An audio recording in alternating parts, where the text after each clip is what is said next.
50세에 접어들면서 갑자기 몸이 예전 같지 않다고 느끼신 적 있으시죠? 아침에 일어났는데 이유 없이 피곤하고 별일 아닌 말에도 괜히 짜증이 올라오고 밤에는 잠이 쉽게 들지 않습니다. 예전엔 그냥 웃고 넘기던 일인데 요즘은 마음이 먼저 지쳐버립니다. 저는 이런 이야기를 정말 많이 듣습니다. 그리고 오늘 이 이야기는 바로 그런 변화를 처음 겪고 있는 50세의 김영숙 씨의 사연으로 시작합니다. 김영숙 씨는 올해 50살입니다. 평생 가족을 먼저 챙기며 살아왔고 큰 병 없이 여기까지 왔다고 생각했습니다. 그런데 작년부터 이상한 변화가 시작됐습니다. 얼굴이 갑자기 달아오르고 땀이 이유 없이 흐르고 가슴이 두근거려 밤에 잠에서 깨는 날이 잦아졌습니다. 병원에 가보니 의사는 한마디 했습니다. 갱년기 시작입니다. 그 말을 듣는 순간 김영숙 씨는 안도감보다 불안함이 먼저 밀려왔다고 합니다. 아, 이제 나는 내려가는 나이인가? 여러분도 혹시 이런 생각 해보신 적 있으신가요? 갱년기라는 단어 자체가 왠지 모르게 끝, 쇠퇴, 포기 같은 느낌을 주기 때문입니다. 하지만 제가 오늘 분명하게 말씀드리고 싶은 게 있습니다. 50세에 갱년기가 왔다고 해서 인생이 내려가는 게 아닙니다. 오히려 이때 무엇을 먼저 하느냐에 따라 이후 20년의 삶이 완전히 달라집니다.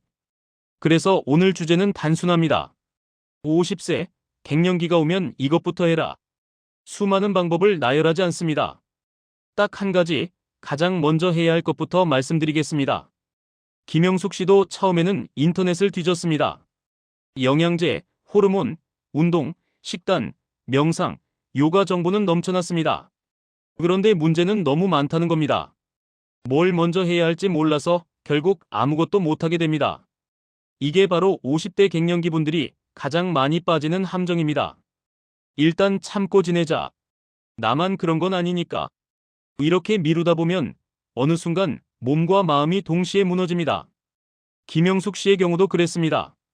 참고 넘기던 증상이 6개월쯤 지나자 일상에 영향을 주기 시작했습니다.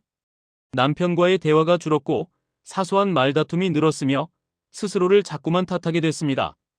내가 왜 이러지? 라는 말이 입버릇처럼 나왔다고 합니다.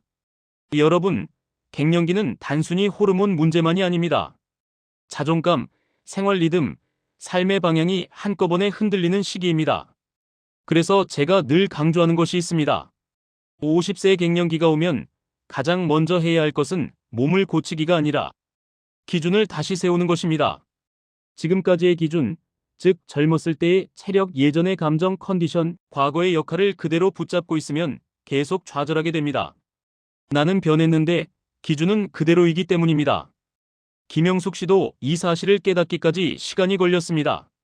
병원도 다니고 영양제도 챙겼지만 마음은 계속 허전했습니다. 그러다 어느 날 이런 말을 했습니다. 예전의 나로 돌아가려고만 했던 것 같아요. 이 말이 바로 핵심입니다. 갱년기는 돌아가는 시기가 아니라 새로 세팅하는 시기입니다. 이걸 받아들이는 순간부터 방향이 달라집니다. 오늘 이 대본에서는 김영숙 씨가 어떤 기준을 버렸고 무엇을 가장 먼저 시작했으며 그 결과 3개월, 6개월 뒤 삶이 어떻게 달라졌는지를 아주 구체적으로 말씀드리겠습니다. 숫자도 숨기지 않겠습니다.